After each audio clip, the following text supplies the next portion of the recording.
ಕಡಿಮೆ ಸಿಬಿಲ್ ಸ್ಕೋರ್ ನಿಂದ ಸಾಲ ಕ್ರೆಡಿಟ್ ಕಾರ್ಡ್ ಅಪ್ಲಿಕೇಶನ್ ರಿಜೆಕ್ಟ್ ಆಗ್ತಾ ಇದೆಯಾ? ಇನ್ನು ಮುಂದೆ ಆಗಲ್ಲ. SBM Z ಕ್ರೆಡಿಟ್ ಕಾರ್ಡ್ ಬಳಸಿ ಈಸಿಯಾಗಿ ಕ್ರೆಡಿಟ್ ಸ್ಕೋರ್ ಅನ್ನ 750 ಗಿಂತ ಜಾಸ್ತಿ ಮಾಡ್ಕೋಬಹುದು. ಇದೊಂದು FD ಆಧಾರಿತ ಕಾರ್ಡ್. UPI ಬಳಸಿ ಕ್ರೆಡಿಟ್ ಕಾರ್ಡ್ ಬ್ಯಾಲೆನ್ಸ್ ಅನ್ನ ಖರ್ಚು ಮಾಡಬಹುದು. FD ಗೆ RBI ಗ್ಯಾರಂಟಿಯೊಂದಿಗೆ 7% ಇಂಟ್ರೆಸ್ಟ್ ಕೂಡ ಸಿಗುತ್ತೆ. 30 ದಿನದಲ್ಲೇ ಕ್ರೆಡಿಟ್ ಸ್ಕೋರ್ ನಲ್ಲಿ ಇಂಪ್ರೂವ್ಮೆಂಟ್ ಕೂಡ ನೋಡಬಹುದು. ಡಿಸ್ಕ್ರಿಪ್ಷನ್ ಹಾಗೂ ಪಿನ್ ಕಾಮೆಂಟ್ ನಲ್ಲಿರೋ ಲಿಂಕ್ ಮೂಲಕ Z ಆಪ್ ಡೌನ್ಲೋಡ್ ಮಾಡಿ.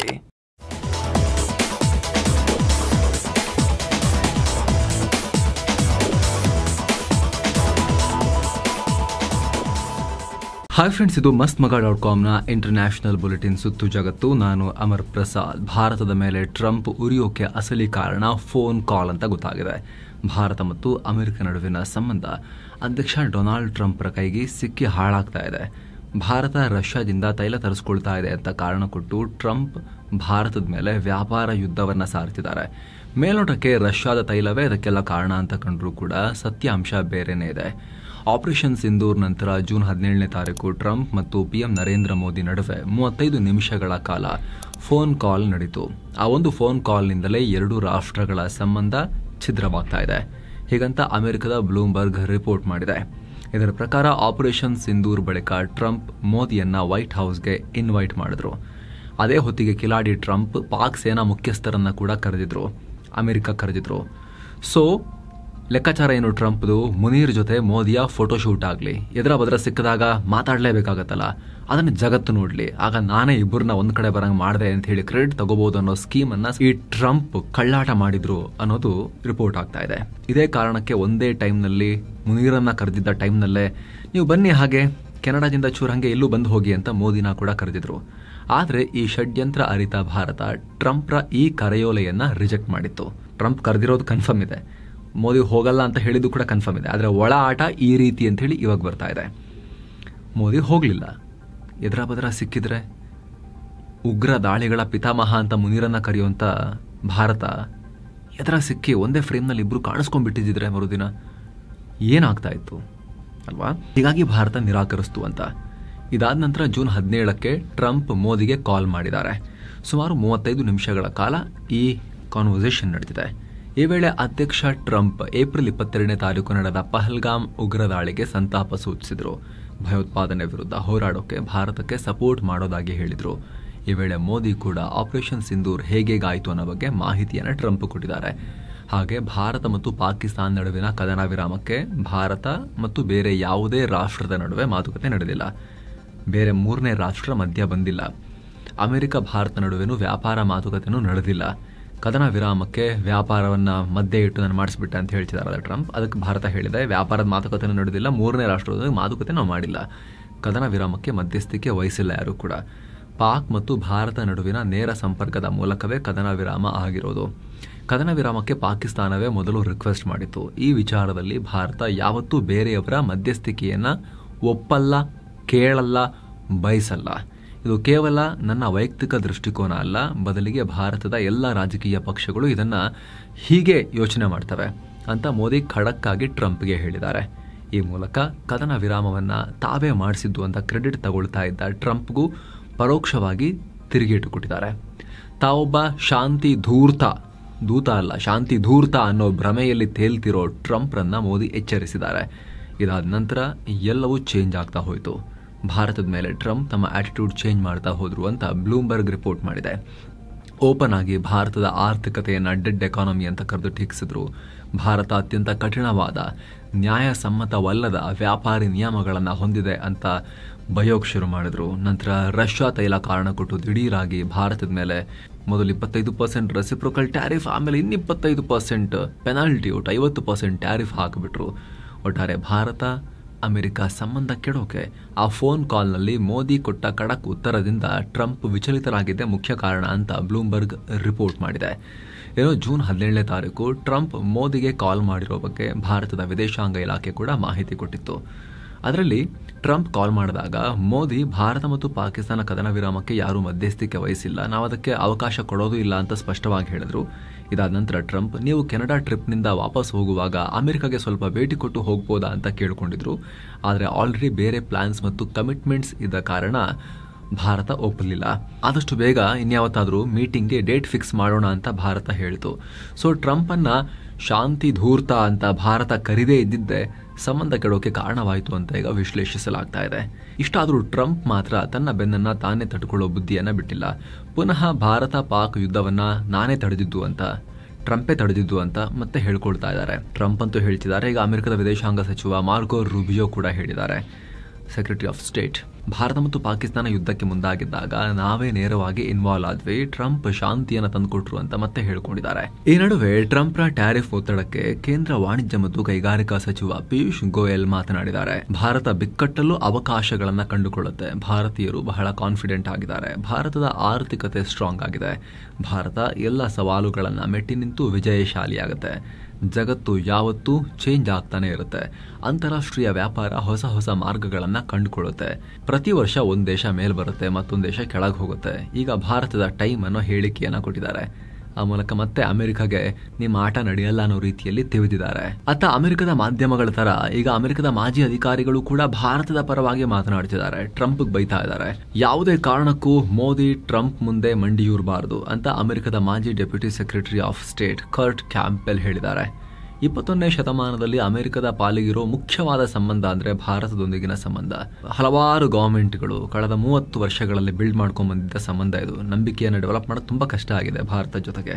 ಈಗ ಆ ಸಂಬಂಧವನ್ನ ಹಾಳು ಮಾಡ್ತಿದ್ದಾರೆ, ರಿಸ್ಕ್ ನಲ್ಲಿದೆ ಸಂಬಂಧ. ಭಾರತ ಮತ್ತು PM ನರೇಂದ್ರ ಮೋದಿ ಬಗ್ಗೆ ಅಧ್ಯಕ್ಷ ಟ್ರಂಪ್ ಮಾತನಾಡಿರೋ ದಾಟಿ ಭಾರತ ಸರ್ಕಾರವನ್ನ ಕಠಿಣ ಪರಿಸ್ಥಿತಿಗೆ ತಂದಿಟ್ಟಿದೆ. ಯಾವುದೇ ಕಾರಣಕ್ಕೂ ಟ್ರಂಪ್ ಮುಂದೆ ಪ್ರಧಾನಿ ಮೋದಿ ಬಗ್ಬಾರದು, ಮಂಡಿಯೂರಬಾರದು ಅಂತ ಅವರೇ ಅಮೆರಿಕದ ಮಾಜಿ ಉನ್ನತ ಅಧಿಕಾರಿನೇ ಕರೆ ಕೊಟ್ಟಿದ್ದಾರೆ. ಮತ್ತೊಂದು ಕಡೆ ಟ್ರಂಪ್ ತಮ್ಮ ಟ್ಯಾರಿಫ್ ಕ್ರಮಗಳನ್ನ ಸಮರ್ಥಿಸಿಕೊಂಡಿದ್ದಾರೆ. ಟ್ಯಾರಿಫ್ನಿಂದ ಅಮೆರಿಕದ ಆರ್ಥಿಕತೆಗೆ ಒಳಿತಾಗುತ್ತೆ, ಸ್ಟಾಕ್ ಮಾರ್ಕೆಟ್ ಚೆನ್ನಾಗಿ ಲಾಭ ಆಗುತ್ತೆ, ಬಿಲಿಯನ್ ಗಟ್ಟಲೆ ಹಣ ಅಮೆರಿಕದ ಬೊಕ್ಕಸಕ್ಕೆ ಬಂದು ಸೇರುತ್ತೆ ಅಂತ ಪೋಸ್ಟ್ ಮಾಡಿದ್ದಾರೆ. ಹಾಗೆ ಈ ಟ್ಯಾರಿಫ್ ಅನ್ನ ಕೋರ್ಟ್ಗಳು ರದ್ದು ಮಾಡಿದ್ರೆ ಅಮೆರಿಕಾಗೆ ದೊಡ್ಡ ಪೆಟ್ಟು ಬೀಳುತ್ತೆ. ಈ ಹಿಂದೆ 1929ರಲ್ಲಿ ಅಮೆರಿಕ ಕಂಡ ಆರ್ಥಿಕ ಬಿಕ್ಕಟ್ಟು ಮತ್ತೆ ಮರುಕಳಿಸುತ್ತೆ. ಅಮೆರಿಕದ ಆಸ್ತಿ, ಶಕ್ತಿ, ಪವರ್ ಎಲ್ಲ ಅಳಿಸಿ ಹೋಗುತ್ತೆ. ಈಗ ಟ್ಯಾರಿಫ್ ಅನ್ನ ತೆಗೆದು ಹಾಕೋದು ಅಂದ್ರೆ ದೊಡ್ಡ ಅಪಾಯಕ್ಕೆ ಕೈ ಹಾಕಿದ ಹಾಗೆ ಅಂತ ಟ್ರಂಪ್ ಎಚ್ಚರಿಕೆ ಕೊಟ್ಟಿದ್ದಾರೆ. ಅಂದಹಾಗೆ ಟ್ರಂಪ್ ಅಮೆರಿಕದ international emergency economic powers act ಅಡಿಯಲ್ಲಿ ಈ ರೀತಿ ಬೇಕಾಬಿಟ್ಟಿ ಟ್ಯಾರಿಫ್ ಹೇರ್ತಿದ್ದಾರೆ. ಸೊ ಟ್ರಂಪ್ ಈ ರೀತಿ ಮಾಡೋದು ಕಾನೂನಾತ್ಮಕವಾಗಿ ಸರಿನಾ ಅಂತ ಅಮೆರಿಕನ್ ಕೋರ್ಟ್ಸ್ ಈಗ ಚೆಕ್ ಮಾಡ್ತಿದ್ದಾರೆ. ಅದಕ್ಕಾಗಿ ಟ್ರಂಪ್ ಕೋರ್ಟ್ಗಳಿಗೆ ಈ ರೀತಿ ವಾರ್ನಿಂಗ್ ಕೊಟ್ಟಿದ್ದಾರೆ. ಮತ್ತೊಂದು ಕಡೆ ಪಾಕಿಸ್ತಾನ ಮತ್ತೆ ಕಾಶ್ಮೀರ ವಿಚಾರವಾಗಿ ತಲೆ ಹಾಕಿದೆ. ಟ್ರಂಪ್ ರನ್ನ ಮಧ್ಯ ತರೋ ಸೂಚನೆ ಕೊಡ್ತಾ ಇದ್ದಾರೆ. ಕಾಶ್ಮೀರ ವಿವಾದವನ್ನ ಬಗೆಹರಿಸೋಕೆ ಅಮೆರಿಕ ಸೇರಿದಂತೆ ಯಾವುದೇ ರಾಷ್ಟ್ರ ಸಹಾಯ ಮಾಡಿದ್ರೂ ಕೂಡ ನಾವು ಆ ನಡೆಯನ್ನ ಸ್ವಾಗತಿಸ್ತೀವಿ ಅಂತ ಪಾಕ್ ವಿದೇಶಾಂಗ ಇಲಾಖೆ ವಕ್ತಾರ ಶಫಕತ್ ಅಲಿ ಖಾನ್ ಹೇಳಿದ್ದಾರೆ. ಕಾಶ್ಮೀರ ವಿವಾದ ದಕ್ಷಿಣ ಏಷ್ಯಾದ ಶಾಂತಿ ಮತ್ತು ಭದ್ರತೆಯ ಪ್ರಮುಖ ತಿರುಳು. ಇದು ಉಭಯ ರಾಷ್ಟ್ರಗಳ ಮಧ್ಯೆ ದೊಡ್ಡ ಸಮಸ್ಯೆಯಾಗಿ ಉಳ್ಕೊಂಡಿದೆ. ಹೀಗಾಗಿ ಯಾವುದೇ ರಾಷ್ಟ್ರ ಮುಂದೆ ಬಂದು ಮಧ್ಯಸ್ಥಿಕೆ ವಹಿಸಿದ್ರೂ ಕೂಡ ನಾವು ಅದನ್ನ ವೆಲ್ಕಮ್ ಮಾಡ್ತೀವಿ ಅಂತ ಶಫಕತ್ ಅಲಿ ಖಾನ್ ಹೇಳಿದ್ದಾರೆ. ಏನೋ ಸ್ವಯಂ ಘೋಷಿತ ಶಾಂತಿ ಧೂರ್ತ ಅಮೆರಿಕ ಅಧ್ಯಕ್ಷ ಡೊನಾಲ್ಡ್ ಟ್ರಂಪ್ ದಶಕಗಳ ಕಾಲ ಸಂಘರ್ಷದಲ್ಲಿ ತೊಡಗಿದ್ದ ಅರ್ಮೇನಿಯಾ ಅಜರ್ಬೈಜಾನ್ ಸಂಘರ್ಷಕ್ಕೆ ತೆರೆ ಎಳೆದಿದ್ದಾರೆ. ವೈಟ್ ಹೌಸ್ನಲ್ಲಿ ಅಜರ್ಬೈಜಾನ್ ಅಧ್ಯಕ್ಷ ಇಲ್ಹಾಮ್ ಅಲಿಯೇವ್ ಮತ್ತು ಅರ್ಮೇನಿಯಾ ಪ್ರಧಾನಿ ನಿಕೋಲ್ ಪೆಶಿನ್ಯಾನ್ರನ್ನ ತಮ್ಮ ಮಗ್ಗಲಲ್ಲೇ ಕೂರಿಸಿಕೊಂಡು ಶಾಂತಿ ಸಂಧಾನ ಮಾಡಿಸಿದ್ದಾರೆ. ಟ್ರಂಪ್ ಸೇರಿ 3 ನಾಯಕರು ಶಾಂತಿ ಒಪ್ಪಂದಕ್ಕೆ ಸೈನ್ ಹಾಕಿದ್ದಾರೆ. ಇದೇ ವೇಳೆ ಟ್ರಂಪ್ ತಮ್ಮ ತುಟಿ ಕಚ್ಚಿ ತಮ್ಮ ಕೈಯಿಂದ 2 ನಾಯಕರ ಕೈಯನ್ನ ಮಿಲಾಯಿಸಿದ್ದಾರೆ. ಟ್ರಂಪ್ರ ಶಾಂತಿ ಸಂಧಾನಕ್ಕೆ ಪ್ರತಿಯಾಗಿ ಅರ್ಮೇನಿಯಾ ಮತ್ತು ಅಜರ್ಬೈಜಾನ್ ನಾಯಕರು ಟ್ರಂಪ್ಗೆ ಶಾಂತಿ ನೊಬೆಲ್ ಕೊಡಬೇಕು, ಅವರು ನೊಬೆಲ್ ಪ್ರಶಸ್ತಿಗೆ ಅರ್ಹರು ಅಂತ ಕೂಡ ಹೇಳಿದ್ದಾರೆ. ಈ ಮೂಲಕ ಪಾಕ್, ಇಸ್ರೇಲ್, ಕಂಬೋಡಿಯಾ ನಂತರ ಅರ್ಮೇನಿಯಾ, ಅಜರ್ಬೈಜಾನ್ ನಾಯಕರು ಕೂಡ ಟ್ರಂಪ್ ಶಾಂತಿ ದೂತ, ಅವರಿಗೆ ನೊಬೆಲ್ ಸಿಗಬೇಕು ಅಂತ ಗುಣಗಾನ ಮಾಡಿದ್ದಾರೆ. ಈ ಶಾಂತಿ ಸಂಧಾನದ ವೇಳೆ ಟ್ರಂಪ್ ಮತ್ತೆ ನಾಚಿಕೆ ಬಿಟ್ಟು ಭಾರತ ಪಾಕ್ ಯುದ್ಧ ನಿಲ್ಲಿಸಿದ್ದು ನಾನೇ ಅಂತ ಹೇಳಿದ್ದಾರೆ. ಇಲ್ಲಾಂದ್ರೆ ಅಣು ಯುದ್ಧ ಆಗ್ಬಿಟ್ಟಿರೋದು, ಜಗತ್ತೇ ಹೋಗ್ಬಿಟ್ಟಿರೋದು ಅಂತ ಮತ್ತೆ ಅವರು ಹೊಗಳ್ಕೊಂಡಿದ್ದಾರೆ ತಮ್ಮನ್ನು ತಾವು. ರಷ್ಯಾ ಯುಕ್ರೇನ್ ಯುದ್ಧ ಕೊನೆಗೊಳಿಸೋಕೆ ರಷ್ಯಾ ಅಧ್ಯಕ್ಷ ಪುಟಿನ್ರನ್ನ ಮೀಟ್ ಆಗ್ತೀನಿ ಅಂತ ಟ್ರಂಪ್ ಹೇಳಿದ್ದಾರೆ. ಮುಂದಿನ ಆಗಸ್ಟ್ 15ಕ್ಕೆ ಅಲಾಸ್ಕಾದಲ್ಲಿ ಮೀಟಿಂಗ್ ಮಾಡಿ ಶಾಂತಿ ಮಾತುಕತೆ ನಡೆಸೋದಾಗಿ ಟ್ರಂಪ್ ಹೇಳಿದ್ದಾರೆ. ಇತ್ತ ರಷ್ಯಾ ಕೂಡ ಪುಟಿನ್ರ ಅಮೆರಿಕ ಭೇಟಿಯನ್ನ ಕನ್ಫರ್ಮ್ ಮಾಡಿದೆ. ಈ ಮೂಲಕ ಟ್ರಂಪ್ 2ನೇ ಅವಧಿಗೆ ಅಮೆರಿಕ ಅಧ್ಯಕ್ಷರಾದ ಬಳಿಕ ಇದೇ ಫಸ್ಟ್ ಟೈಮ್ ಪುಟಿನ್ ಜೊತೆ ಮುಖಾಮುಖಿ ಆಗ್ತಾರೆ. ಈ ಭೇಟಿ ಮೂಲಕ ಪುಟಿನ್ ಕೂಡ 2015ರ ಬಳಿಕ ಇದೇ ಮೊದಲ ಬಾರಿಗೆ ಅಮೆರಿಕಗೆ ಭೇಟಿ ಕೊಟ್ಟಂತಾಗುತ್ತೆ. ಈ ಶಾಂತಿ ಮಾತುಕತೆ ರಷ್ಯಾಗೆ ಹೆಚ್ಚಿನ ಲಾಭ ತಂದುಕೊಡಬಹುದು ಅಂತ ಹೇಳಲಾಗ್ತಿದೆ. ಅಂದರೆ ರಷ್ಯಾ ವಶಪಡಿಸಿಕೊಂಡಿರೋ ಯುಕ್ರೇನ್ನ ಭೂಪ್ರದೇಶ, ಮುಖ್ಯವಾಗಿ ಡಾನೆಟ್ಸ್ ಮತ್ತು ಲುಹಾನ್ಸ್ಕ್ ಪ್ರದೇಶಗಳು ರಷ್ಯಾ ಪಾಲಾಗಬಹುದು ಅನ್ನೋ ಲೆಕ್ಕಾಚಾರಗಳಿದಾವೆ. ಅಮೆರಿಕ ಅಧ್ಯಕ್ಷ ಟ್ರಂಪ್ ಭಾರತ ಸೇರಿದ ಹಾಗೆ ಬ್ರಿಕ್ಸ್ ಕೂಟದ ವಿರುದ್ಧ ಸಮರ ಸಾರುತ್ತಿರೋ ನಡುವೆ ಬ್ರಿಕ್ಸ್ ಕೂಟ ಮತ್ತಷ್ಟು ಗಟ್ಟಿಯಾಗಿ ಹತ್ರ ಬರ್ತಾ ಇದೆ. ಈಗ ಚೀನಾ ಅಧ್ಯಕ್ಷ ಶಿ ಜಿನ್ಪಿಂಗ್ ರಷ್ಯಾ ಅಧ್ಯಕ್ಷ ಪುಟಿನ್ ಜೊತೆಗೆ ಫೋನ್ ಕಾಲ್ನಲ್ಲಿ ಮಾತನಾಡಿದ್ದಾರೆ. ಇಬ್ಬರು ನಾಯಕರು ದ್ವಿಪಕ್ಷೀಯ ಸಂಬಂಧವನ್ನ ಚೆನ್ನಾಗಿ ಮಾಡ್ಕೊಳ್ಳೋದ್ರ ಕುರಿತು ಚರ್ಚೆ ಮಾಡಿದ್ದಾರೆ. ಅಮೆರಿಕ ಮತ್ತು ರಷ್ಯಾ ನಡುವೆ ಭಿನ್ನಾಭಿಪ್ರಾಯ ಇದ್ರೂ ಕೂಡ ಈ ಎರಡು ರಾಷ್ಟ್ರಗಳು ಮಾತುಕತೆ ನಡೆಸ್ತಾ ಇವೆ ಅಂತ ಚೀನಾ ಅಧ್ಯಕ್ಷ ಶಿ ಜಿನ್ಪಿಂಗ್ ಮೆಚ್ಚುಗೆ ವ್ಯಕ್ತಪಡಿಸಿದ್ದಾರೆ. ಹಾಗೆ ರಷ್ಯಾ ಅಮೆರಿಕ ಸಂಬಂಧದ ಸುಧಾರಣೆ ಮತ್ತು ಯುಕ್ರೇನ್ನಲ್ಲಿ ಶಾಂತಿ ಸ್ಥಾಪನೆಯಾಗುತ್ತೆ ಅನ್ನೋದನ್ನ ಚೀನಾ ಬಯಸುತ್ತೆ ಅಂತ ಜಿನ್ಪಿಂಗ್ ಪುಟಿನ್ಗೆ ಹೇಳಿದ್ದಾರೆ ಅಂತ ರಿಪೋರ್ಟ್ ಆಗಿದೆ. ಜಮ್ಮು ಕಾಶ್ಮೀರದ ಕುಲ್ಗಾಂ ಜಿಲ್ಲೆಯಲ್ಲಿ ಆಗಸ್ಟ್ 1ರಿಂದ ನಡೀತಾ ಇರೋ ಆಪರೇಷನ್ ಅಕಾಲ್ ಉಗ್ರ ನಿಗ್ರಹ ಕಾರ್ಯಾಚರಣೆ ಮುಂದುವರೆದಿದೆ. ಇದೀಗ ಭದ್ರತಾ ಪಡೆಗಳು ಮತ್ತಿಬ್ಬರು ಉಗ್ರಗಾಮಿಗಳನ್ನು ಹೊಡೆದು ಹಾಕಿದ್ದಾರೆ. ಆದರೆ ಈ ಕಾರ್ಯಾಚರಣೆ ವೇಳೆ ಇಬ್ಬರು ಸೈನಿಕರು ಕೂಡ ಹುತಾತ್ಮರಾಗಿದ್ದಾರೆ. ಬೇಸರದ ವಿಚಾರ. ಈ ಸೈನಿಕರನ್ನ ಪ್ರೀತ್ ಪಾಲ್ ಸಿಂಗ್ ಮತ್ತು ಹರ್ಮಿಂದರ್ ಸಿಂಗ್ ಅಂತ ಗುರುತಿಸಲಾಗಿದೆ. ಕುಲ್ಗಾಂನಲ್ಲಿ ಆಪರೇಷನ್ ನಡೆಸ್ತಾ ಇದ್ದಾಗ ಸೈನಿಕರು ಮತ್ತು ಉಗ್ರರ ನಡುವೆ ಚಕಮಕಿ ನಡೆದು ಈ ಘಟನೆಯಾಗಿದೆ. ಈ ಕಾರ್ಯಾಚರಣೆ ಶುರುವಾದಾಗಿನಿಂದ ಸೇನೆಯ 10 ಸೈನಿಕರು ಗಾಯಗೊಂಡಿದ್ದಾರೆ. ಅವರನ್ನು ಆಸ್ಪತ್ರೆಗೆ ದಾಖಲಿಸಲಾಗಿದೆ. ಈ ಉಗ್ರ ನಿಗ್ರಹ ಕಾರ್ಯಾಚರಣೆಯಲ್ಲಿ ಸೇನೆ ಈ ಬಾರಿ ಹೆಲಿಕಾಪ್ಟರ್ ಮತ್ತು ಡ್ರೋನ್ಗಳನ್ನು ಕೂಡ ಯೂಸ್ ಮಾಡ್ತಿದೆ. ಅಕಾಲ್ ಅರಣ್ಯ ಶ್ರೇಣಿಯಲ್ಲಿರೋ ಉಗ್ರ ಕ್ಯಾಂಪ್ಗಳ ಮೇಲೆ ಡ್ರೋನ್ಗಳ ಮೂಲಕ ಸ್ಫೋಟಕ ಸುರಿಯಲಾಗ್ತಾ ಇದೆ. ಹಲವು ವರ್ಷಗಳಲ್ಲೇ ಭದ್ರತಾ ಪಡೆಗಳು ನಡೆಸ್ತಾ ಇರೋ ಅತಿ ಸುದೀರ್ಘ ಮತ್ತು ದೊಡ್ಡ ಉಗ್ರ ನಿಗ್ರಹ ಕಾರ್ಯಾಚರಣೆ ಇದು. ಇದೇ ಜಮ್ಮು ಕಾಶ್ಮೀರದ ಬಾರಾಮುಲ್ಲಾ ಜಿಲ್ಲೆಯಲ್ಲಿ ಬಾರಾಮುಲ್ಲಾ ಪೊಲೀಸರು ಕೂಡ ಆಕ್ಷನ್ಗಿಳಿದಿದ್ದಾರೆ. ಬಾರಾಮುಲ್ಲಾ ಜಿಲ್ಲೆಯ ಗೊಗಲ್ದರ ಧನ್ವಾಸ್ ಅರಣ್ಯ ಪ್ರದೇಶದಲ್ಲಿನ ಉಗ್ರ ಅಡಗುದಾಣಗಳನ್ನು ಧ್ವಂಸ ಮಾಡಿದ್ದಾರೆ. ಈ ವೇಳೆ ಕೂಡ ಶಸ್ತ್ರಾಸ್ತ್ರಗಳನ್ನು ಮತ್ತು ಮದ್ದುಗುಂಡುಗಳನ್ನು ವಶಕ್ಕೆ ಪಡೆದಿದ್ದಾರೆ. ಛೇದಕ್ ಹೆಲಿಕಾಪ್ಟರ್ಗಳ ನಿವೃತ್ತಿಗೆ ಮುಂದಾಗಿದೆ ರಕ್ಷಣಾ ಇಲಾಖೆ. MiG-21 ಫೈಟರ್ ಜೆಟ್ಗಳಿಗೆ ಸೇನೆಯಿಂದ ನಿವೃತ್ತಿ ಆದೇಶ ಹೊರಡಿಸಿರುವ ರಕ್ಷಣಾ ಇಲಾಖೆ ಇದೀಗ ಸಿಂಗಲ್ ಎಂಜಿನ್ನ ಚೀತಾ ಮತ್ತು ಚೇತಕ್ ಹೆಲಿಕಾಪ್ಟರ್ಗಳನ್ನು ಕೂಡ ಹಂತ ಹಂತವಾಗಿ ಅವುಗಳಿಗೆ ರಿಟೈರ್ಮೆಂಟ್ ಕೊಡೋಕೆ ಮುಂದಾಗಿದೆ. ಇವುಗಳನ್ನು ರಿಪ್ಲೇಸ್ ಮಾಡುವ ಉದ್ದೇಶದಿಂದ ಸುಮಾರು 200 modern reconnaissance and surveillance helicopters RSH ಇವುಗಳ ಖರೀದಿಗೆ ಪ್ರಕ್ರಿಯೆ ಶುರು ಮಾಡಿದೆ. ಈ 200 ಹೆಲಿಕಾಪ್ಟರ್ಗಳಲ್ಲಿ 120 ಸೇನೆಗೆ ಮತ್ತು 80 ಹೆಲಿಕಾಪ್ಟರ್ಗಳು ವಾಯುಪಡೆಗೆ ಕೈ ಸೇರಲಿವೆ. ಈ ಹೊಸ ಹೆಲಿಕಾಪ್ಟರ್ಗಳು ಹಗಲು ಮತ್ತು ರಾತ್ರಿ ಕಾರ್ಯಾಚರಣೆಗಳಲ್ಲೂ ಕೂಡ ಕೆಲಸ ಮಾಡ್ತವೆ.